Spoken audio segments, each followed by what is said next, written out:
Well, welcome back, friends, to the Polished Podcast. We hope you're enjoying this conversation we're having with our guest today, Peggy Bodde. Now it's time to add a dash of spontaneity and a sprinkle of fun to the show. It's time for Ask Me Anything. Peggy, are you ready? I'm ready. All right. Well, Peggy, this is how this segment works. This is a chance for us to peel back the layers and to get to know the woman behind the work. But today I thought we'd have a little fun and we'd add a little twist to our Ask Me Anything segment. Are you game for this? I'm up for it. Let's do it. All right. Okay. Well, Peggy, since you offer free career and leadership coaching through your foundation, Sacred Work, today I thought we could theme our Ask Me Anything questions as a mini consult session, if you will, for our listeners so they can kind of get a taste of this incredible resource that you offer. We've curated questions that address specific leadership pain points that women experience in their faith and work journey, and I want to gain some insight from you in this segment. So are you ready? This sounds great. I love it. So here's our first question. You know, it can be very challenging to navigate workplace conflicts like we were discussing earlier and be assertive in our leadership role. Can you share practical strategies or communication techniques that you have found effective in helping women assert themselves confidently while also fostering positive workplace relationships? Okay. This is a great question because I think communication dynamics can be different for women in the workplace than men. Yes. So the first tip I'd offer is to be prepared. So whether you're addressing parties who are involved in a conflict, like what we discussed earlier, or you're negotiating a raise with your boss, whatever the occasion, be prepared. And with that, I would say the higher the stakes, the more you should prep. And something awesome about preparation is that it naturally builds confidence. So be prepared would be the first tip. The second tip, and I know some women are going to struggle with this because I've already heard that pushback in the coaching realm. But the second tip is to gently but firmly correct people who consistently interrupt you. So this tip applies more to common work settings like meetings or presentations even. Studies show that women are more likely to be interrupted than men, and they're less likely to say something about it. So when you're consistently interrupted, it's first of all very distracting. But the second thing that happens is it erodes your confidence. You start thinking, well, what I'm saying must not be important. I must not be important. This person keeps interrupting me. So what I tell women to do is if someone keeps interrupting you, you don't have to be mean about it, but you can be firm and kind, call out their name and say something like, Jane, I love your enthusiasm, but I'm going to table that idea for later. So it's like we were talking about. The first step is always the hardest. So the first time you do this is the hardest, but then you'll develop more confidence. And what I've found without fail is that chronic interrupters, it forces them to become more self-aware, and they will eventually stop interrupting you if you keep shutting them down. So that's the second tip. And then I'd say the third tip is to stop over apologizing, because I think women tend to over apologize, which minimizes them as leaders, especially. So this doesn't mean we never apologize. It means we become more aware of when and how many times we say, I'm sorry. So for example, instead of saying, I'm sorry, could you repeat what you just said? You know, just ask the person to repeat themselves. Or instead of saying, oh, I'm sorry, I can't meet that day, just say, I can't meet that day. What other day works for you? You know, we don't need to apologize for things that we can't control. And again, this is a generalization, but women tend to do that more than men. And I think the last tip I would offer is to just speak up more.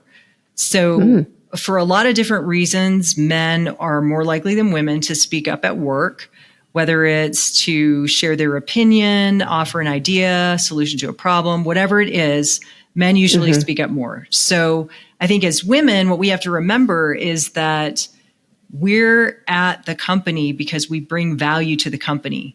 Someone hired us because of what we're bringing to the table. And when we don't speak up, the company misses out on what we have to offer. So those are the tips I would share. No, I love that. That is a strong way for us to build that confidence, Peggy. Thank you for sharing your insights. Another question I have for you is that many women find it challenging to manage their time. We talked about that a little bit earlier. And we also maybe have a hard time to manage our time effectively and prioritize our tasks. How do you guide women in honing their time management skills and making strategic decisions about where to focus their energy for maximum impact in their roles? Women are constantly, as you know, Jane, juggling priorities in life and at work. Yeah. And I think the most important action we can take to help us better manage our time is to set firm, clear boundaries. Oh, yes. So in a practical sense, as it relates to work, that could mean being unavailable for work calls and meetings for a certain number of hours a week. So you can take that time and work on strategy or planning or performance reviews for your employees. If you work from home, it could also mean only doing work when you're in your home office. That's what I do. Okay. Because I think this helps you stay focused, and it also keeps work from spilling over into your home life and vice versa. So set boundaries. I think that helps us protect our time and our priorities. Then I also tell women, manage your time by managing your energy.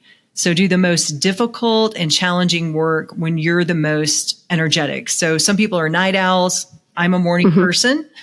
Okay. So early in the day, I'm doing all the hard things. So tackle the hardest work when you're at your best. And then I also encourage women not to accept or set back-to-back meetings and not to book their calendars full of tasks without a break. Use your calendar to create margin. And that's something else that women don't have a lot of. So use that technology, for your benefit. A break can be a literal break, an actual breather where you get up, stretch your legs.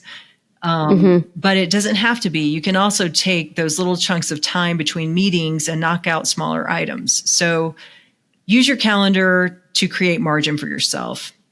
And then as far as how to focus their energy so that their role is maximized for the company, I think leaders have to prioritize the people they steward.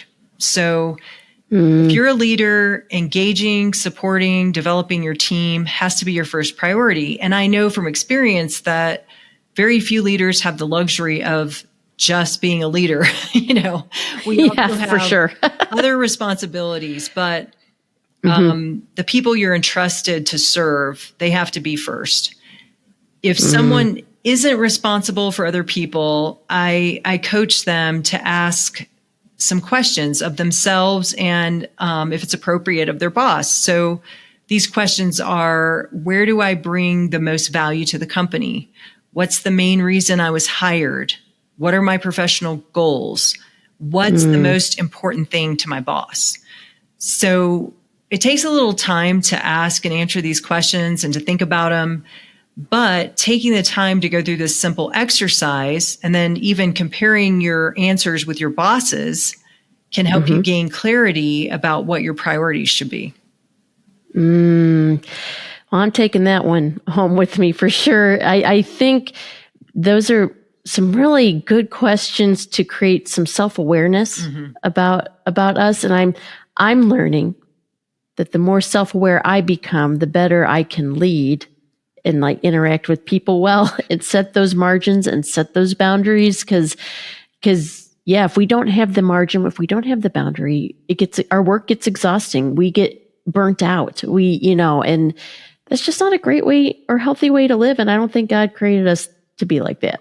Yeah, our tendency, myself included, is to just keep taking on more and to just keep thinking, well, I just need to work harder. Well, I just need to work longer. And like you said, that just results in burnout, which isn't good for us. It's not what God intended. And it's ultimately not good for the company. So absolutely. Because again, it's like, if you do it all, you're not going to do it all well.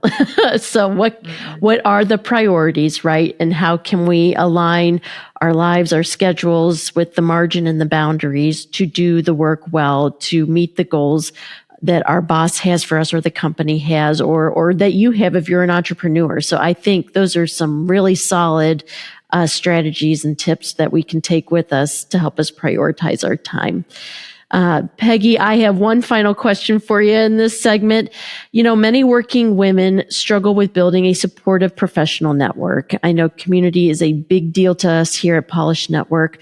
Could you share some strategies or some tips for women to establish those meaningful connections, those mentorships or collaborations that can enhance their leadership journey? This is such a dilemma. Like we were just kind of alluding to, women are time starved. They're time starved.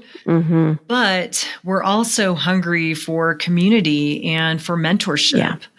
I think historically, professional Christian women especially have felt very isolated. But the great news is, and this podcast, Jane, is evidence that the faith and work movement is on the rise. So it's no longer odd for a Christian woman to be passionate about her work and her leadership.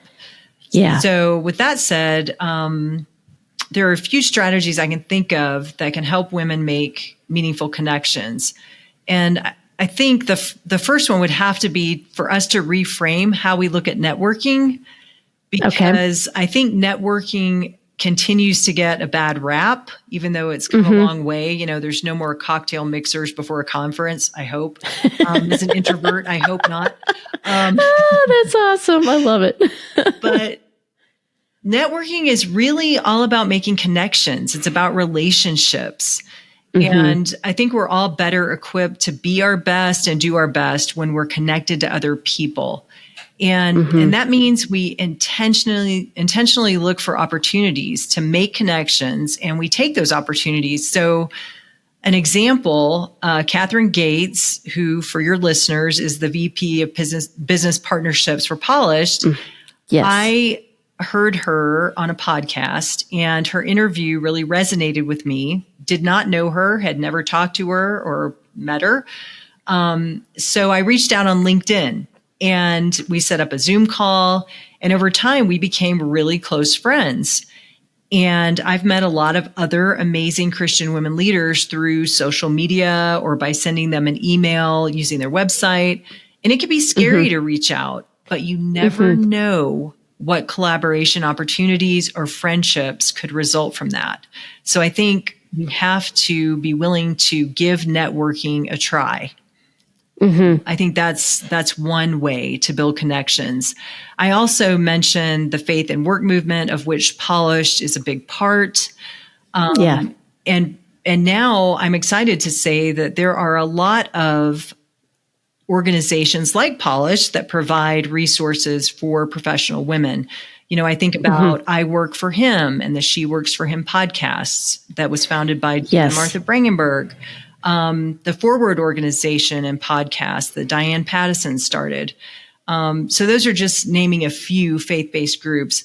But these groups offer resources and programs for working women, but they all foster collaboration and community. So I would suggest that women do a little research, find a conference, an event, or a small group in their area, and give it a try and see where it goes. No, I love that. And it just really takes the pressure off of that word networking. And you make it sound so approachable the way you just were talking about it. You know, like it can look as simple as reaching out to someone on a LinkedIn page or LinkedIn account or showing up at an event alone. And I know that can be scary for some people. Yes.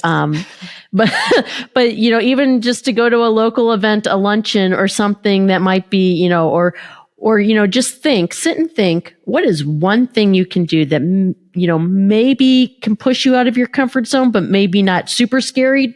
Maybe showing up to an event alone is scary to somebody, but there are approachable ways to reach out and connect with people and build those relationships. I will say over the last couple of years, I'm meeting people in different states that I would have no connection with had we not had the tool of social media or connections through other people. And yes, it can be scary to reach out, but that's how community is formed. You have to show up. You have to sometimes take the first step, and people more than likely are positively responsive to that, and if they're not, then, you just move on to the next one, Yeah. So yeah, I love how approachable that is. So yeah, network, lean into that, build that community, form those connections, and just show up.